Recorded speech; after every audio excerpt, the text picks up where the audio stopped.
Entrevistas en Vena es un ciclo de la filial Córdoba de la Fundación de la Hemofilia, donde vamos al centro por la vena. Desde la filial Córdoba de la Fundación de la Hemofilia queremos charlar con personas que con su testimonio nos hacen estar en Vena, estar conectados, revivir y compartir experiencias y charlar sobre visiones y caminos futuros. Son charlas para recordar de qué estamos hechos. En esta edición de Entrevistas en Vena estaremos charlando con Carlos Zafadi Márquez, presidente de la Fundación de la Hemofilia Argentina y miembro del Comité Ejecutivo de la Federación Mundial.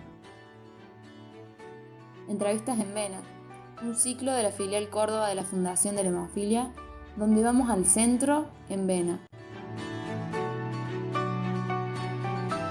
Bueno, Carlos, segundo episodio de este ciclo de entrevistas en Vena por la filial Córdoba.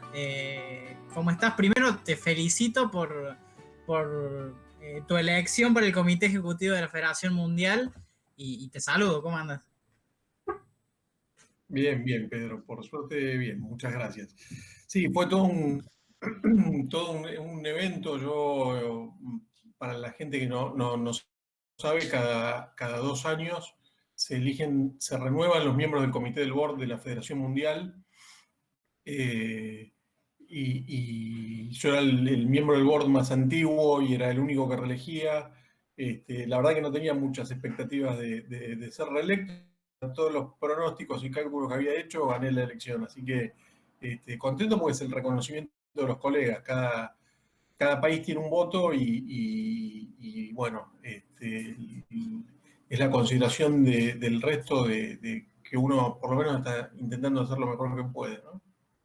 ¿Y en qué momento te agarró? O sea, en el sentido del presente curioso que estamos viviendo al menos.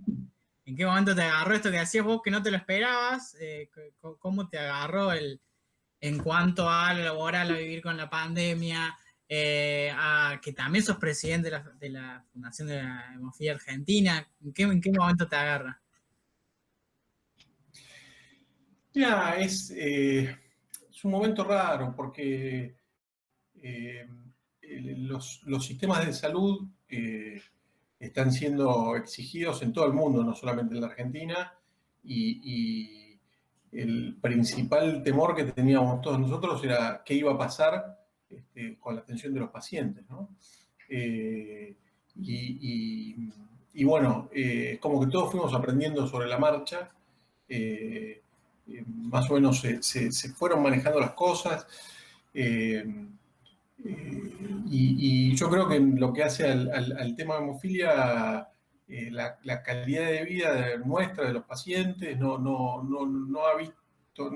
se ha mermado mucho. Yo siempre digo que la ventaja comparativa que tenemos nosotros en el tema COVID, a diferencia del resto de la población, es que nosotros estamos, por nuestras historias personales, muy acostumbrados a pasarnos mucho tiempo en casa en algún momento de nuestra vida. Entonces, es como que esto no nos afectó tanto, porque estábamos un poco más preparados. Pero bueno, en lo que hace la Federación Mundial, trabajando como para que en aquellos lugares donde el acceso al tratamiento es más complejo, puedan seguir recibiendo la ayuda humanitaria a pesar de todo esto, con lo cual hubo que hacer a veces jeroglíficos para hacer llegar la medicación, pero se pudo. Y en lo que hace Argentina, yo creo que hemos sorteado este escollo bastante bien. Después, bueno, desde lo personal, trabajando desde casa, como recién te decía, con mis hijos acá, con la familia acá. Y bueno, yo tengo mis hijas afuera, las cuales, nada, en marzo cuando explotó todo esto, estaba a punto de ir a verlas y tuve que cancelar el viaje, así que bueno, esperando que se levanten las restricciones para poder volver a verlas. Pero bien todo. Bueno, me puse a leer un poco antes si bien ya te conocía, pero para repasar un poco y veía que una entrevista previa que te habían hecho hace un par de años en la página de la Federación Mundial, que mencionabas como que te habías involucrado muy de joven en lo que era la hemofilia. Corregime si no es así, y si fue así, comentame también el hecho de cómo se te da este acercamiento imagino que primero la Fundación de Buenos Aires, y cómo fue un proceso que te lleva al lugar donde ocupas hoy, pero más que nada como qué sentía ese joven Carlos cuando se acercó a la fundación y los pasos que empezó a dar después. Mirá, a ver, yo pertenezco a una generación que yo siempre digo, nosotros conocimos la carreta y vimos llegar al hombre a la luna, es decir, estuvimos con un pie en cada lado de lo que es el tratamiento para la hemofilia. Yo soy del año 73, cuando a mí me diagnostican hemofilia y bueno, y hemofilia severa, por eso la diagnostican de forma muy temprana. Lo único que había de tratamiento disponible en esa época era crío, el crío precipitado. Y un paciente con hemofilia tenía una expectativa de vida muy reducida, si una persona sin hemofilia. Entonces eran otros tiempos. Entonces, todas las familias estábamos involucradas en lo que era la vida de la fundación, porque en la suerte de la fundación iba la suerte propia, ¿no? Entonces, ya desde chico yo veía como mi madre estaba involucrada en la fundación, como en el día a día todos formábamos parte de una comunidad. Hoy en día la situación cambió en el tratamiento, por suerte. Hoy en día un paciente que hoy es diagnosticado con hemofilia tiene la misma expectativa de vida que una persona que no tiene hemofilia. Y si tiene acceso al tratamiento, puede vivir perfectamente toda su vida sin depender como dependíamos nosotros en esa época de lo que era la fundación. La verdad es que la sensación que yo tenía era como que si uno no se involucraba, nadie iba a hacer por uno lo que había que hacer por la fundación. La Fundación de la Hemofilia no es la Fundación de Buenos Aires, es la Fundación de Argentina. Y es como que, claro, la sensación que tenés es que si no se empujaba, el Estado tiene también otras prioridades. Bueno, había que involucrarse. Yo sentí una obligación moral de involucrarme. Fui la primera generación de pacientes que hizo profilaxis en la Argentina, fines de los 70, principios de los 80. Después por todo el drama infectológico que hubo, nos suspendieron la profilaxis varios años después y después, bueno, retomamos con este tratamiento. Yo entro a la fundación, al consejo, en el año 1995, hace 25 años. Así que imagínate, yo tenía 22 años, era muy chico. Y por una situación fortuita, lo tengo que reemplazar en el año 96 al presidente de la fundación en ese momento, el escribano Eduardo Díaz, que, bueno, no podía viajar al Congreso de Dublín del año 1996 en Irlanda. Y allí es como que conozco todo un mundo que era el de la Federación Mundial, donde accedo a una escuela de liderazgo, porque la Federación Mundial en esa época tenía líderes que eran sobresalientes en todo sentido, tanto en lo que eran los voluntarios como lo que era el staff de la Federación. La Federación era muy chiquita, yo siempre cuento en esa época. En 1996, el presupuesto de la Fundación de Hemofilia Argentina era mucho más grande que el de la Federación Mundial de Hemofilia. Era una organización pequeña, pero con mucho espíritu, con mucha mística y con muy buenos líderes. Y allí ya me quedé en la comisión de jóvenes de la Federación Mundial, y a partir de allí empecé a relacionarme. Además, porque la sensación que te da a vos, el sentir que puedes hacer algo por el prójimo y por alguien que pasó por lo mismo que pasó uno, pero no tiene acceso a lo que nosotros tenemos, el poder mejorar la calidad de vida de la gente, eso no tiene precio. Más allá de cualquier satisfacción profesional, yo tengo mi profesión, mi carrera, que no tiene nada que ver con la salud, pero el sentir que podés hacer algo te da una sensación de utilidad y de finalidad que es muy importante. Entonces, es como que fue una relación que se retroalimentó entre la federación y nada, y lo que yo quería hacer de mi vida. Entonces, bueno, a partir de allí, así fue, y en el año, ya no sé en qué año fue, pero en el año 2006, me parece, no me acuerdo, fui por primera vez elegido al board, al comité ejecutivo. Sí. Después me quedé 2 años más, estuve 6 años, después me tomé un descanso de la federación, me tomé unas vacaciones de un par de años, y después en el 2016 volví en el Congreso de Orlando al board, fui electo y ahora fui reelecto para mi último periodo, porque ya no puedo volver a ser electo más. Y bueno, y allí ya empezaron con otro tipo de responsabilidades, porque yo ya hace unos años que tengo a cargo el Comité de Reglas y Constitución de la Federación, que es el comité aburrido al que nadie le gusta, porque es el que trabaja sobre la reforma del estatuto. Pero a vos sí, imagino. Sí, exactamente. Para la gente que no sabe, la Federación Mundial de Hemofilia tiene su sede en Canadá. Entonces, si bien es un organismo internacional, está regulado por la ley canadiense, que Canadá hace unos años, hace 4 años, una cosa así, hizo la modificación de su ley de organizaciones sin fines de lucro. Entonces tuvimos que modificar todos los estatutos, fue mucho trabajo. Pero bueno, y después me hice cargo, me dio mucho orgullo que me dieran la responsabilidad de ser el presidente del Comité de Ética de la Federación Mundial. Y bueno, y así fui, y me dieron la responsabilidad de lo que es todo Sudamérica, ¿no? Y entonces el ir viendo cómo crecían las organizaciones, el ir viendo la evolución de Bolivia, de Chile, de Perú, de estar involucrados en el día a día de esas organizaciones y ver cómo crecían y hoy son organizaciones sanas, fuertes, que están en condiciones de pelear y hacer un buen cabildeo para que sus pacientes tengan un buen nivel de tratamiento.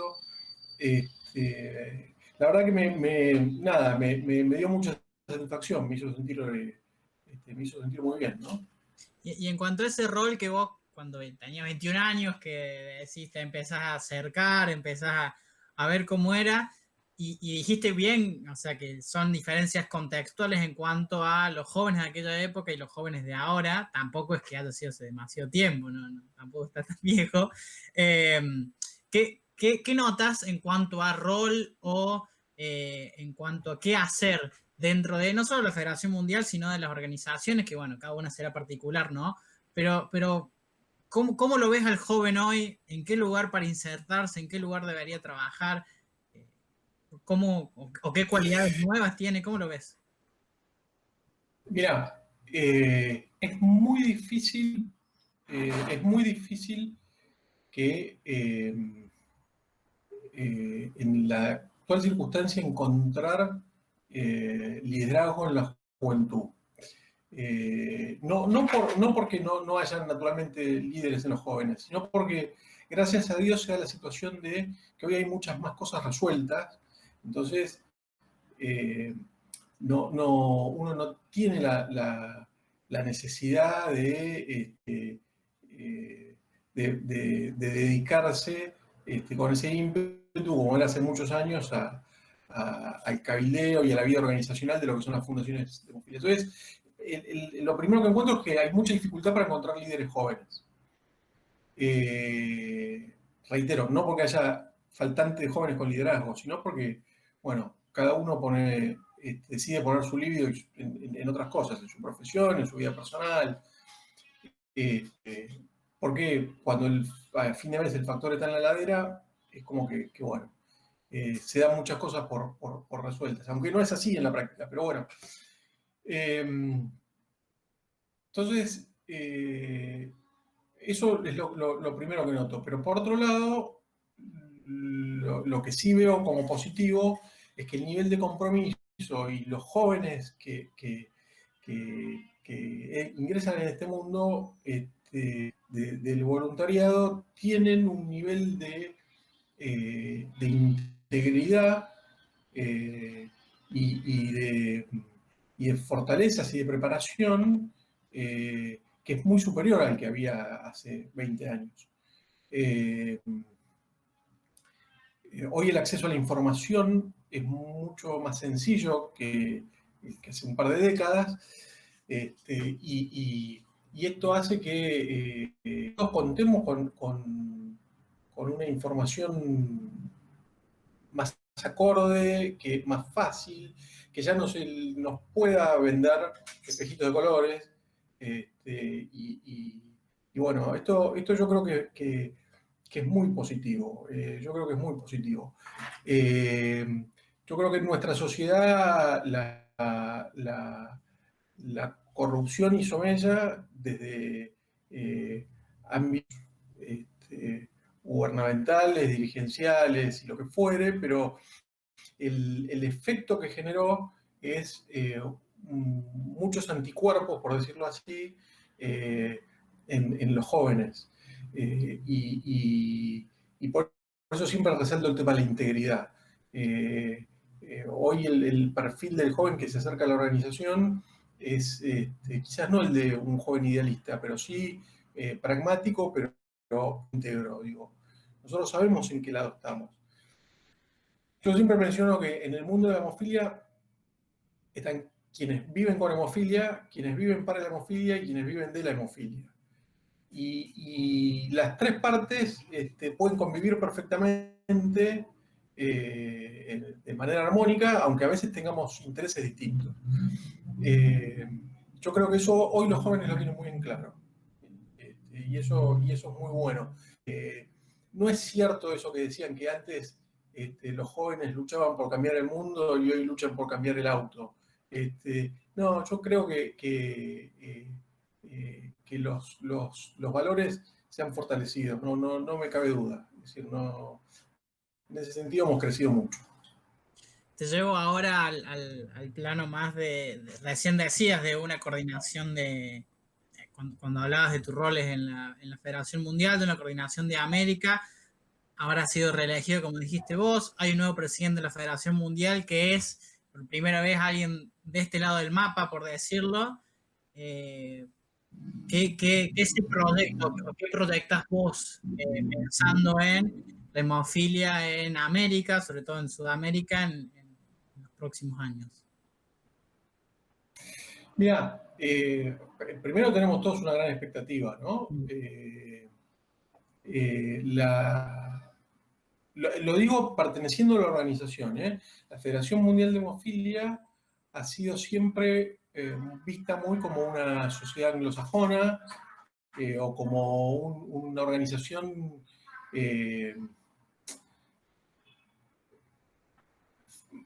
manejada por canadienses, ingleses, norteamericanos y australianos. Donde el resto éramos medio como convidados de piedra y un poco como pasar el manejo de la organización. Yo creo que es histórico la elección de César Garrido como presidente, porque rompe esa dinámica. Yo creo que culturalmente nos va a abrir la cabeza a todos. Y hablo incluyéndome a mí, ¿no? El tener un presidente de un país en vías de desarrollo y no de un país desarrollado. Para Sudamérica en particular, yo no creo que haya muchos cambios porque Sudamérica es la región de la Federación Mundial que más creció en los últimos años. Es decir, se está evolucionando mucho, se está avanzando mucho. Y esto ya venía de antes. Sí, yo creo que hay países en los que urgentemente hay que tomar medidas y trabajar todavía más con más logros que no sé, Paraguay, Bolivia, que necesitan mejores estándares de tratamiento. Si bien tienen buenas organizaciones de pacientes, pero necesitan mejores estándares de tratamiento. Aquí se requiere un compromiso gubernamental más fuerte. Esos pueden ser los cambios en la región. En Guyana, en Surinam.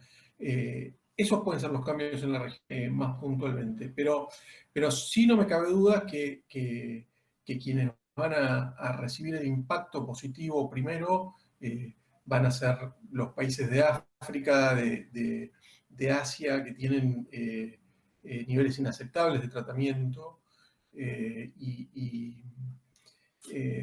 Yo me imagino trabajando muy fuerte en esas regiones.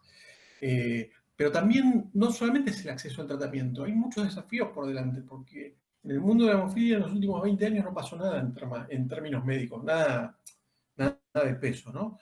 Y lo cierto es que en los últimos 2-3 años es como el capítulo final de la telenovela, que en el último capítulo pasa todo lo que no pasó en no sé cuántos meses. Bueno, esto es igual, en los últimos años aparecieron una serie de tratamientos que son, es decir, es cambiar drásticamente la vida del paciente. Y el desafío es que los pacientes tengan acceso a estos tratamientos en forma rápida, en forma adecuada y eficiente. Hay tratamientos con factores de coagulación, hay tratamientos con métodos que no son de reemplazo, sino con otro tipo de productos, terapia génica. Digo, hay que es decir, no solamente es la urgencia del acceso en los países en vías de desarrollo, sino también en los países desarrollados, el generar este flujo de nuevos tratamientos para mejorar la calidad de vida de todos. Porque al final del día todos somos pacientes con hemofilia. Bueno, también la expectativa es alta, digamos, en ese sentido de este lado. Ya, digamos, para apuntando al cierre de esta charla y agradeciéndote por el tiempo, vamos así como a 3 preguntas que sea como lo primero que dispare en tu cabeza. Puede ser relacionado a la hemofilia o no, pero lo primero que te pregunto es, después de toda esta charla, ¿qué vivencias o recuerdos se te viene a la mente? Así, algo puntual que se te venga, algún recuerdo, alguna vivencia, no sé. Mirá, de mi vida como voluntario Uh-huh. en la federación, tengo recuerdos muy tristes de situaciones muy tristes generadas por el no tratamiento de la hemofilia en algunos países, y de ver familias que se resignaban a ver cómo sus hijos desde muy pequeños se morían por cuestiones que para nosotros son pasarnos el factor y se acabó el tema y es un tema menor. Y mucha satisfacción también en ver iban gradualmente resolviéndose. Entonces, yo siempre me pongo lo primero que recuerdo siempre es las noches que yo me pasaba cuando era chico sin dormir por dolores, por algún derrame. Y siempre pienso en la gente que pasa por eso sin tener una solución. Entonces nosotros no podemos quedarnos cruzados de brazos. Y la hemofilia pone en blanco sobre negro, de forma más patente, este tipo de injusticias en los sistemas, en las sociedades más injustas o en las sociedades que menos protegen a quienes los necesitan. Esto se ve muy patentemente y no tiene que ver con países desarrollados o no desarrollados, ¿sí? Sino con la calidad de las sociedades. Entonces, bueno, nada. Lo primero que siempre me viene en mente es lo mal que lo pasaba en ese momento. Si bien siempre digo, tuve una infancia muy feliz, pero esos recuerdos uno no se los olvida, ¿no? Claro, sí. Y un espejo en la vida puede ser alguien en cuanto a dentro de una organización, algún familiar, algún compañero, un No, espejo. es complicado. Este, eh, sé, yo, a ver, para mí siempre mi espejo fue mi abuelo materno, ¿no? Este, la persona que yo más admiré fue la persona que nunca me defraudó y con quien me reflejé en su personalidad. Eh, en, en la vida pública es muy difícil porque nuestra sociedad es muy autodestructiva de los líderes y de los... Entonces, si vos me decís, mira, en la vida del deporte no me cabe duda que de quien siempre me llamó la atención, me fascinó y quise aprender, no practicando deporte, sino como forma de vida, sin lugar a dudas fue Guillermo Vilas, porque el esfuerzo que él hacía para un don de algo que quizás naturalmente no tenía y los logros que obtuvo, es decir, es el ejemplo del trabajo, del tesón, eso es así como personalidad, quizás del deporte que puede ser más llamativa. Pero yo creo que la Argentina está plagada de miles de ejemplos y de espejos en los que tenemos que mirarnos que no tienen que ver con el deporte, sino que tienen que ver con la vida científica, la vida social. Por suerte hay muchos espejos en ese sentido. De una. Y ya para cerrar, pensando de acá al futuro, una esperanza que tengas, digamos. Puede ser en el plano personal o en el trabajo de la hemofilia, una esperanza. No, mira, a ver, esto no lo digo como una frase hueca, ¿eh? Yo estoy convencido. Yo creo que es decir, a mí mi vida en la fundación, en la federación, me llevó a conocer muchas partes del mundo y muchas sociedades distintas. Y aprendí que los seres humanos nacemos todos iguales. Las diferencias las hacen las culturas, las hacen... Es decir, el ser humano no nace con odio, no nace con... Y yo estoy convencido que la persona con hemofilia tiene derecho a no tener sangrados. Es decir, hoy el tratamiento con hemofilia que está disponible y que es posible, no estoy hablando de algo, permite a la persona con hemofilia no tener sangrados. Entonces, para mí que un paciente con hemofilia tenga un sangrado es algo inadmisible. Ese es uno de mis sueños. No me cabe duda que ahí tenemos que apuntar. ¿Cuánto tardaremos en lograrlo? Y no lo sé.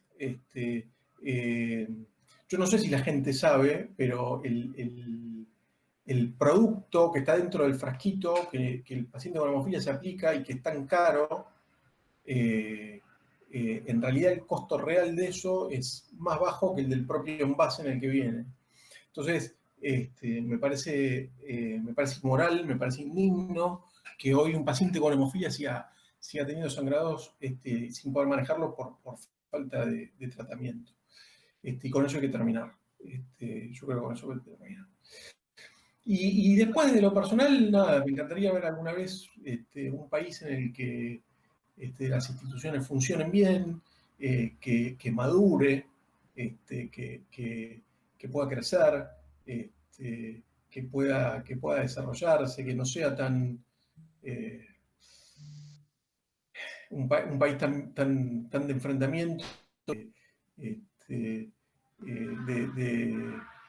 peleas en las que vivimos constantemente y que lo único que hacen es bajar la calidad de vida de la gente que vive allí, ¿no? Y en eso también creo que en algún momento de nuestra historia aprenderemos y nos daremos cuenta que también se puede cambiar y que podemos ser mejores. Soy optimista, como verás, pero yo creo que son cosas que se van a ir resolviendo. ¿Sabías que esto del derecho al no sangrado también fue una de las cosas que nombró César Garrido en su entrevista?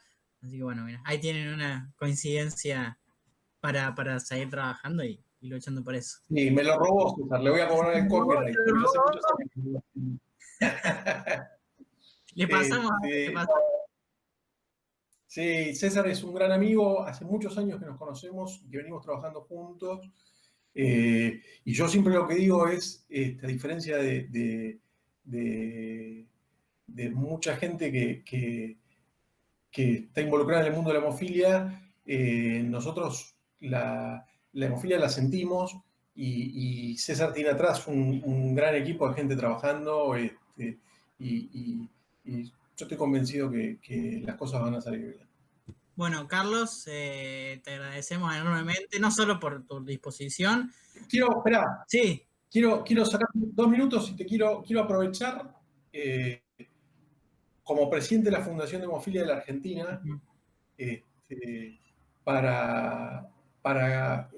por intermedio tuyo, agradecerle a toda la gente de Córdoba y de la organización de la filial de Córdoba todo lo que hacen. Son una organización ejemplar,